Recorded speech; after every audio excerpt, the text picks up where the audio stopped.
Hello, my friends. It's Sharon Campbell Rayment here, and I'm from Trinity United Church in Wallaceburg.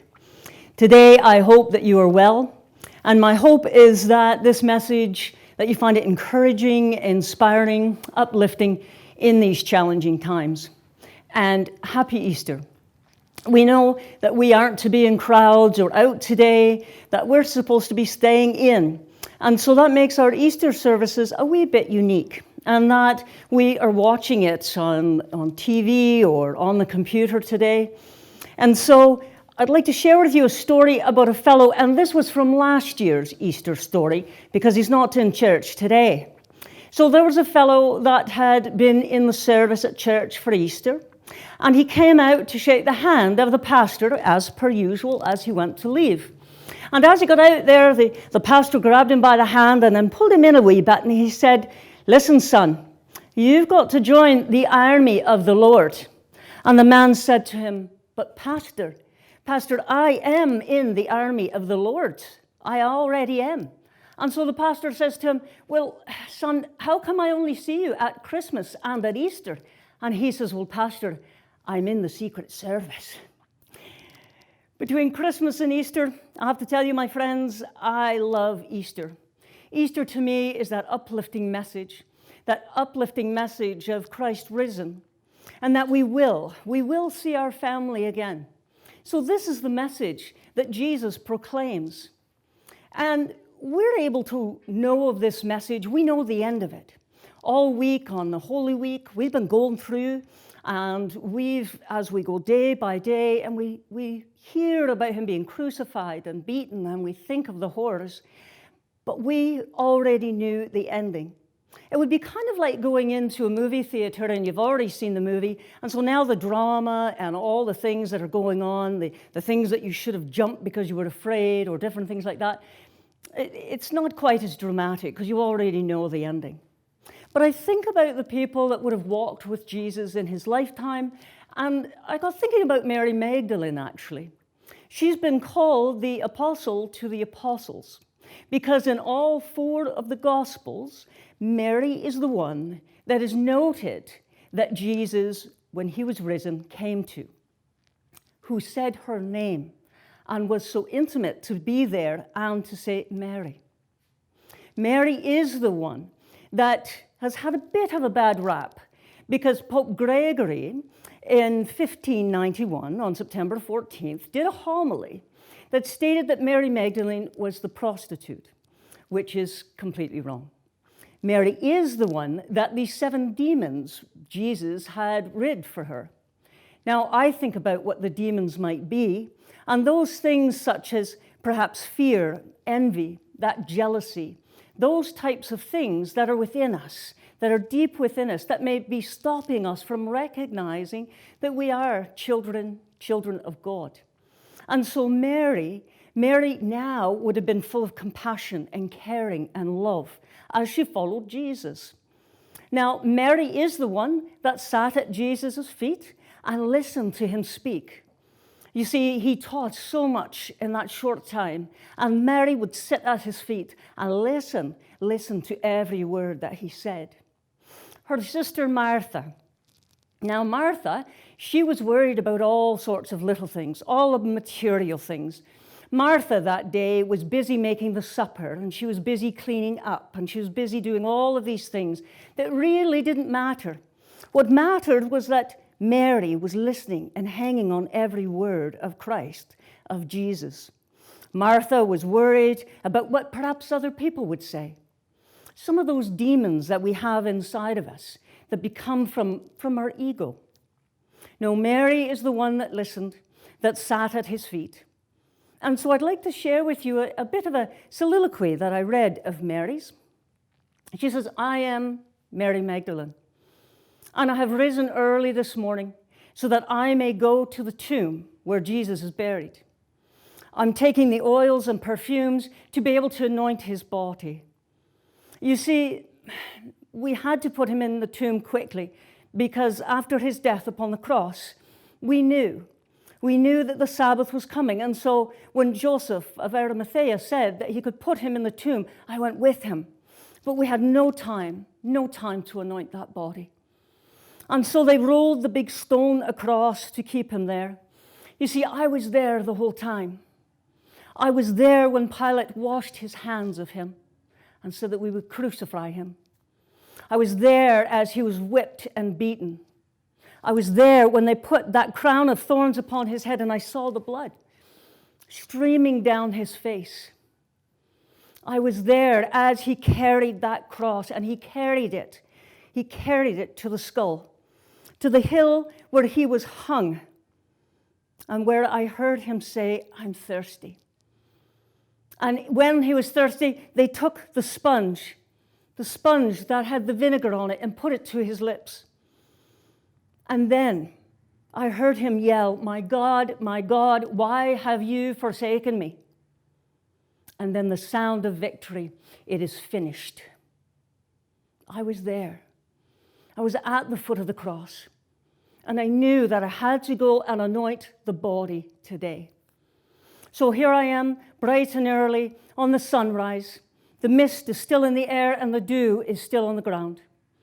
And the other women are to meet me there to bring the spices and the oils to anoint the body. And as I'm traveling along, there's a stone that's just, I can see the tomb ahead of me. And I think that I will wait. And I will just stay here with my thoughts until I see the other women coming. You see, I barely know what I will do without Jesus. He was my life. He was my teacher. He was our guide. He was the one that helped us to know God and Jesus Christ. In Jesus, he was revealed to us. And you know, he talked often about the Spirit, and none of us really understood all of it. Not everything that he said. But he talked about the Spirit being with us and coming to us. You know, I'd never thought about the Holy Spirit or the Spirit very much. My mother passed away about a year ago, and I miss her terribly. I'm very sad. But you know, when Jesus talked about the Spirit, I could have sworn that I felt her near me at times, that she touched my face, that she kissed it right here, that perhaps she had her hand on my shoulder. Perhaps that's what Jesus was speaking of. I don't know. But I do know that I don't tell anybody when these things happen, because they would say I'm crazy. And they already thought I was crazy because they said about the demons being taken out of me. But I tell you, I'm not. Jesus healed me. And now, I'm without him. And my sorrow is great. I cannot wait any longer. I am going to go up to the tomb. I'm going to walk forward. And as I got there, I was thinking about the stone. It's huge. The stone that they had put in front of the tomb so that no one could move it. And now I'm thinking, how am I going to move it? The women and I won't be able to move that. But I continue forward and I see the tomb, but the stone, my friends, the stone, it was gone. I couldn't believe it. It was rolled away and the tomb was open. And as I walked and looked in, all I could see were the grave clothes laying on the slab. He wasn't there. Jesus had risen. He wasn't there. I swear. And when I went out, as the sun was rising, I heard a voice that said to me, "Why do you look for the living amongst the dead?" And as I looked up, it was so bright, and I thought, is that someone standing there? Is that the gardener? Is it the gardener that was talking to me? I said, "Sir, kind fellow, if you have been here and you have known, if you know where they have taken Jesus' body, please just tell me." And I heard the voice again. And the voice said, "Mary, Mary."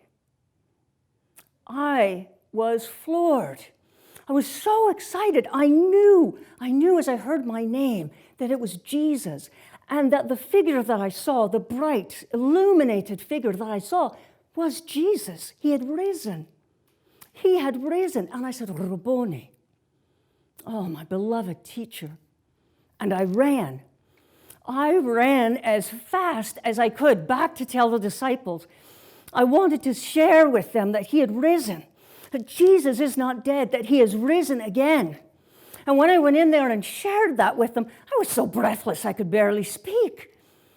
They were hidden. They were so afraid up in the upper room, but I was able to share with them that Christ is not dead. Jesus is not dead. He is risen. Oh, yeah. They thought I was crazy. But I shared with them that truth. The truth that Christ, that Jesus, the Christ, is risen. And I could only say, thanks be to God.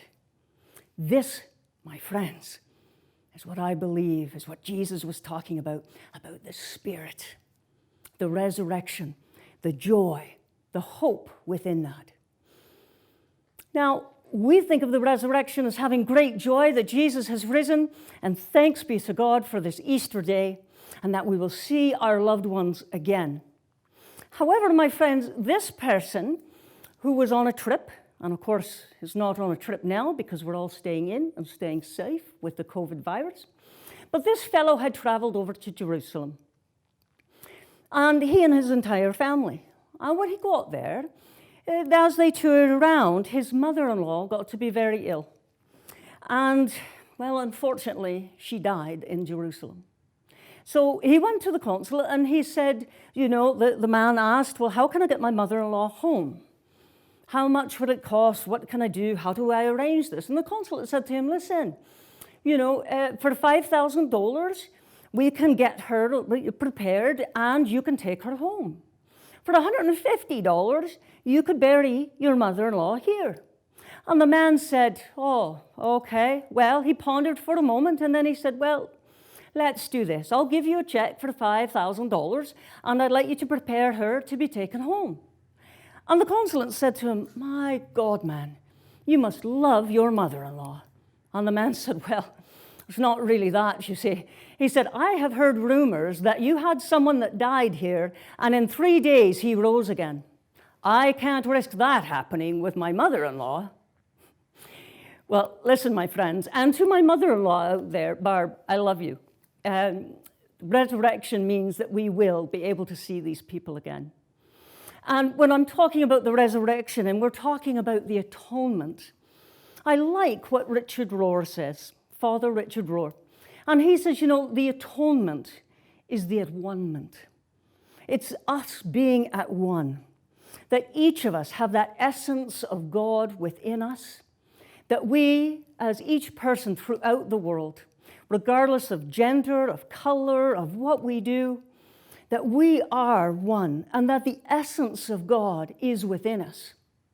Now, I know that there is talk of sin, and Augustine of Hippo is the greatest one to talk to us about the original sin. But when I look at a wee baby, and I look at that wee little one, and all I see is joy and hope and promise.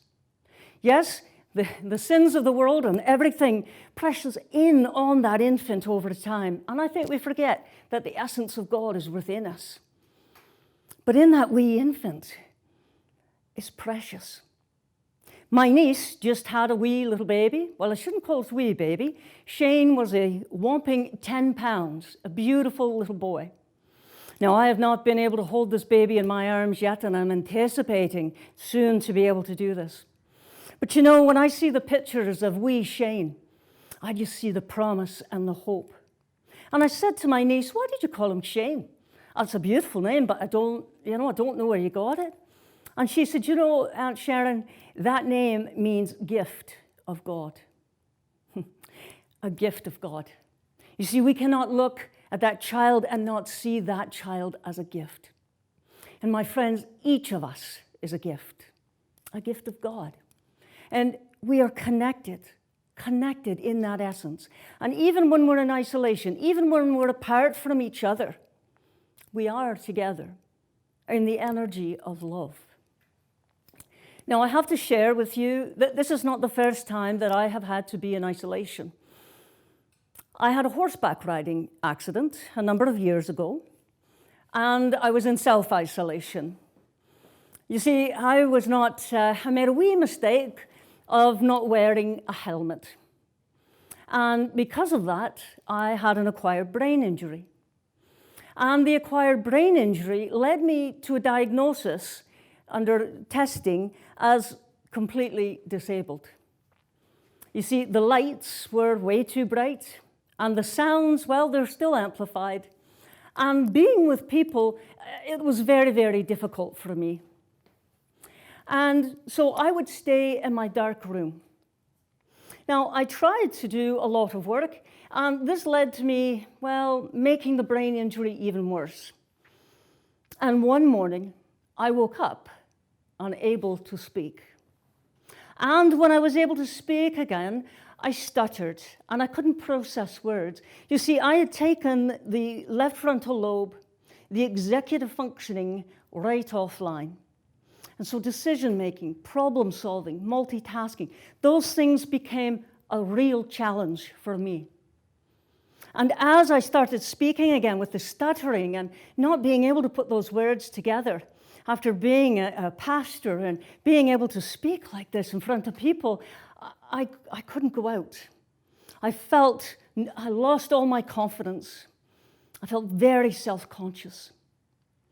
And when I went into speech therapy to help me to stop the stuttering, the speech therapist said to me, "Sharon, did you have an accent before?"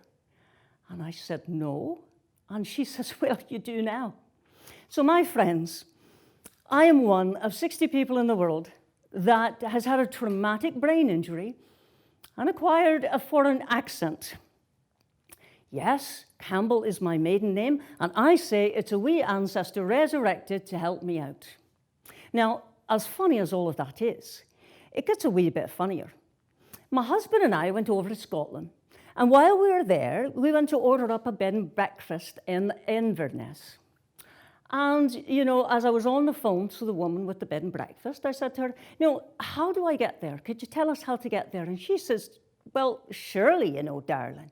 Your accent tells me you're from Inverness." And I said, "Well, thanks be to God, I know where I'm from." I stayed in that dark room. I stayed in my bedroom as long and as often as I could. And there was only one other place that I actually felt comfortable, and that was down in the barn. That actually caused the accident is that which healed me so much. My horse Malachi. Malachi is the last book of the Old Testament, and it means messenger of God. And he had a big message for me the day that I went down to see him. I went to the gate, and he met me there, as he so often has been since the accident. And I ducked underneath, and when I got to the other side, he had put his chin right here on my shoulder. And then slowly and gently, he lifted it and put it on this side. Now, for those of you that don't know much about horses, this is a bit of a weird thing for him to have done. And so while he's got his chin resting here, he pressed it to my ear. And I could hear his heartbeat. And it was strong, and it was true. And I tell you, I swear I heard a voice that said, "It's okay. You're not alone. I'm here. I'm here with you. I know you're afraid. I know you're worried. I know that you're isolated and alone, but I am here. I am here as close as this heartbeat because we are one. We are one in that essence. One breath, one heartbeat, and one song." What does that mean? I knew in that moment that if I had not fallen, that I would have missed the very rhythm of life. And what does that mean, my friends? What does it mean, the rhythm of life? Well, it means that we pause in that rhythm, that we flow through all that is happening to us, knowing that we are one, that we are connected in that love and in that joy. Yes, we are connected as one, and we don't know. We don't know what this time is asking of us. We don't even know what bravery and courage may be within us that may be asked of us in this time. Perhaps it's like this fellow in this story.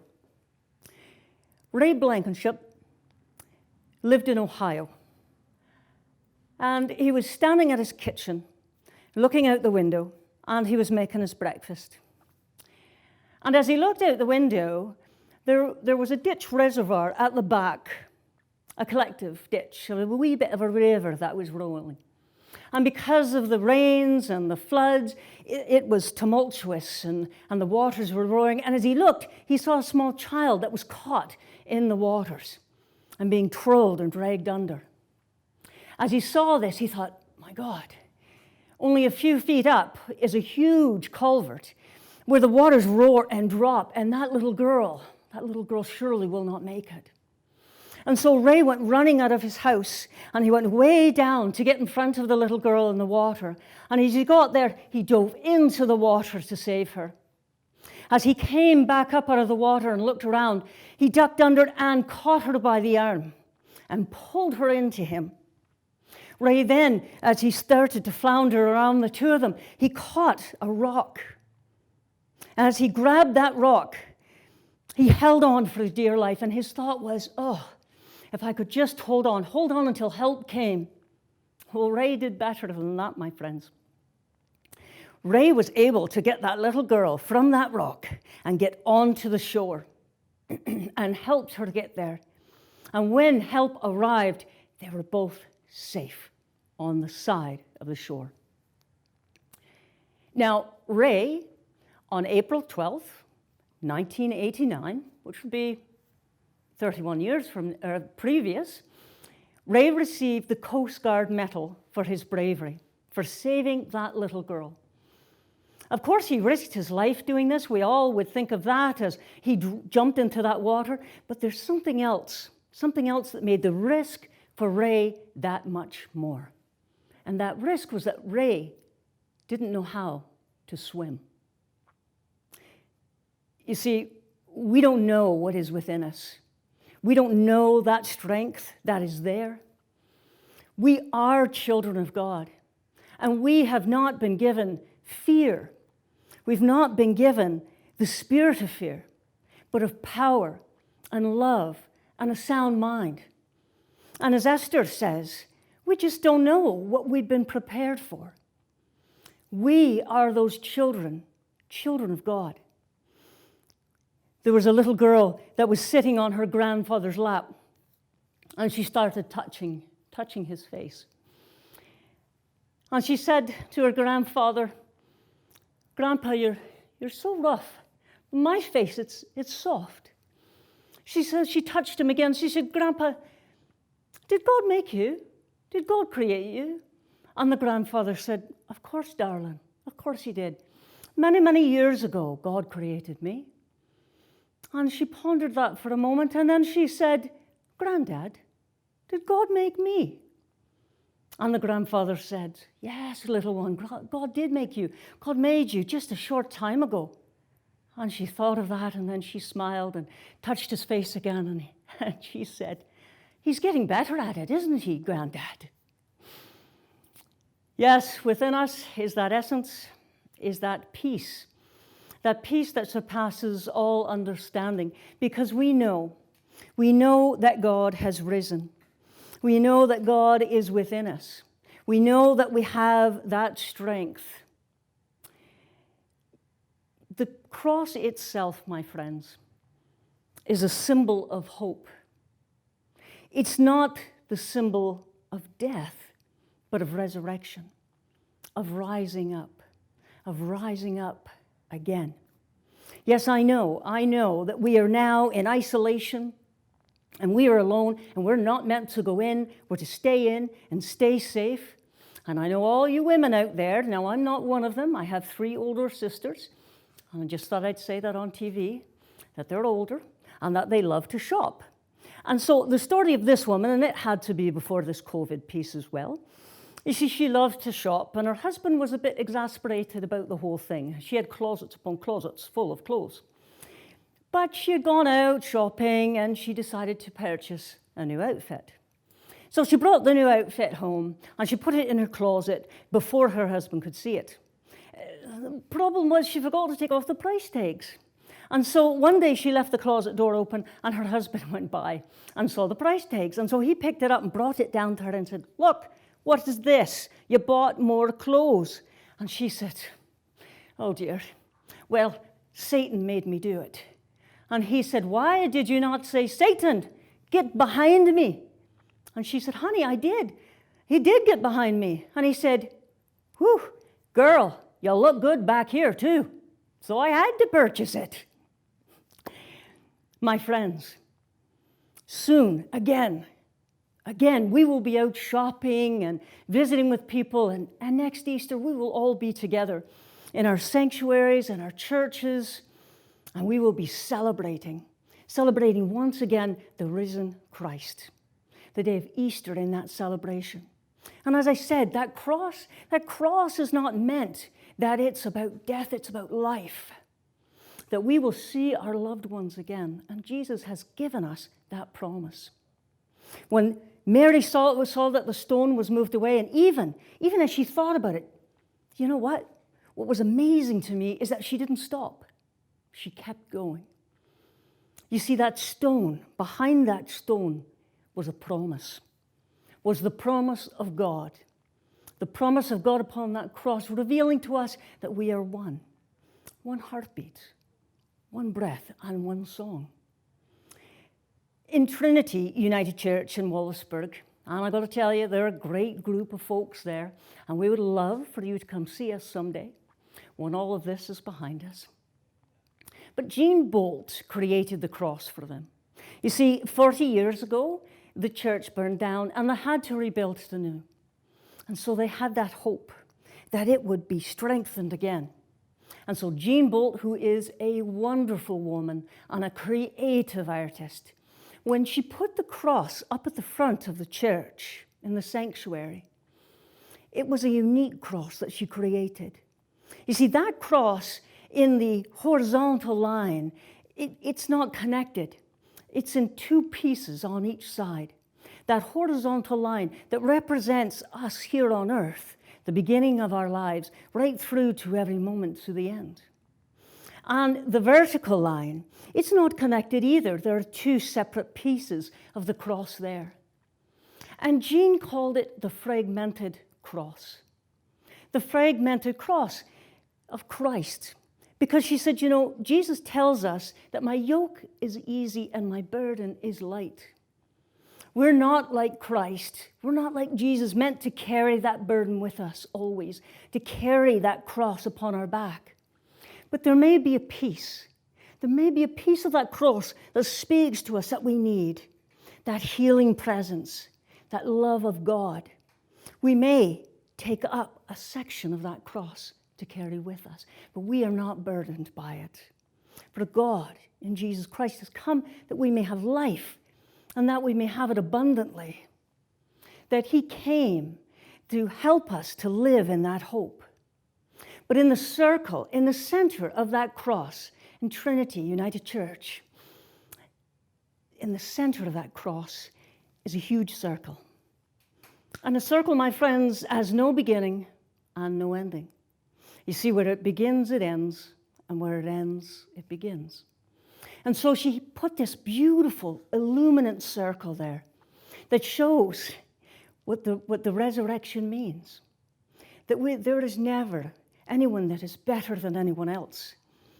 That your color, your race, the male or female, it doesn't matter. We are one. And that circle, that warm light that exudes from that cross tells us that we are one. One. As I've said before, we have that one breath, the breath, that essence that God puts within us, the one heartbeat and the song. You see, one evening, as I was just falling asleep, I heard this voice. And like Mary, I'm a wee bit crazy perhaps, but I was thinking about prayer. You see, prayer is one of our greatest powers right now, my friends. And as I was thinking about this prayer, I was thinking about, Bruce Almighty, that movie. And in Bruce Almighty, he becomes God, and he hears all the voices of the prayers throughout the world. And it's all garbled, and it's these noises, and he becomes overwhelmed. And I thought about that as I was falling asleep, and I swear I heard the words, prayer is a song. It's a song that bubbles up from within us. You see, when I pray, my friends, I am praying for you and for all those in the world. I'm praying for my family and my loved ones and the doctors and the nurses and the firefighters and the policemen. I pray for all of you isolated in those homes. I pray for all of them that they will be uplifted, that all of you and all of those people that are in the front line will be safe. And I pray with love. You see, not many of us, at least I don't think there's any of us, that actually pray a prayer to see someone hurt. Oh yeah, I might ask you to trip, something a wee bit funny, but I would never pray that another one would be ill or be hurt. You see, when we pray, we do it from love. We do it from that love within us, and that love that just bubbles up and becomes a song. You see, God hears that as a song.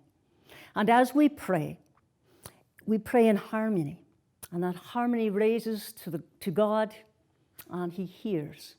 He hears that breath, that heartbeat, that song from each and every one of us. Now at Trinity United Church, since the first Sunday of Lent, we started doing what we called the APB of prayer. And this acronym, APB, stands for stopping for a moment just to gain awareness, to be present to the moment, just to pause, just to stand still for a minute and to feel grounded. And then to take a breath. Awareness, pause, and breathe. And I tell people, take 3 breaths. Take 3 breaths. Feel very grounded. In that breath, I connect myself to what my friend Cecil Isaac calls the Earth Mother. I stand and I feel grounded here and present. And that second breath, I breathe. I breathe right from the essence within me. I think of God. I think of that gift that's within me. And I think of that connection that we have. And in that third breath, that is the breath in which I think about you. I ask a blessing to all I know and to those I don't know. I ask for that blessing of love, of care, of compassion, of healing. Awareness, pause, and breathe. Trinity and I, and a number of folks that I've been sharing this with, have been stopping every day at high noon, 12 p.m., just before we head out for lunch, or I guess we're not really heading out anywhere for restaurants right now, are we? We're staying in, we're staying safe. But right at high noon, I've said to them, let's make a challenge. Let's make a challenge and a promise to each other. You see, this is what the cross is. It's that promise. Let's make a promise to each other that every day at high noon, we will gain that APB of prayer, and that we'll remember each other and remember God's love and everyone in the community. And so I sometimes go online and share and encourage them to continue to do this. So my friends, I challenge you. I challenge you from now until this COVID virus is gone, and let's pray it's not very long. But even when it is, I pray, and my hope is that you will continue to do the APB of prayer, because it helps us to stay grounded. It helps us to be present.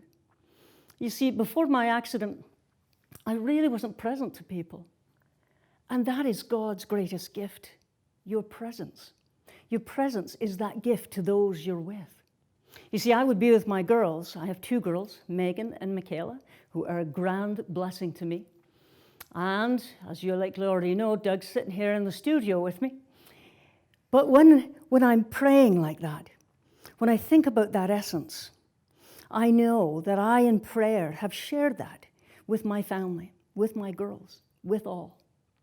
You see, I know that as we stand here in this quiet, that we, in doing that APB for each of them, for everyone, is that we are connecting to the grace that is in the cross, in the cross that is of hope, the cross that shows us that even though we have lost some people, and I must say, I'm sorry, and grieve with you, but we will see these loved ones again. You see, this is the promise. This is the promise of that stone moved away. This is the promise of the voice that Mary heard. It's the promise of the risen Christ, who this day and forevermore blesses us, graces us, and is with us as intimately as our breath. We are never separated, my friends. We are one. One in God, one in that essence. Again, one breath, one heartbeat, and one song. And so, my friends, please stay in, stay safe, and even as you become perhaps down and are grieving the time that you're not with your family, just do the APB. It will bolster you. It will give you hope. And in doing so, you send out a message of love, compassion, and energy in that prayer to all others. And so, my friends, happy Easter. Happy Easter and great joy on this day.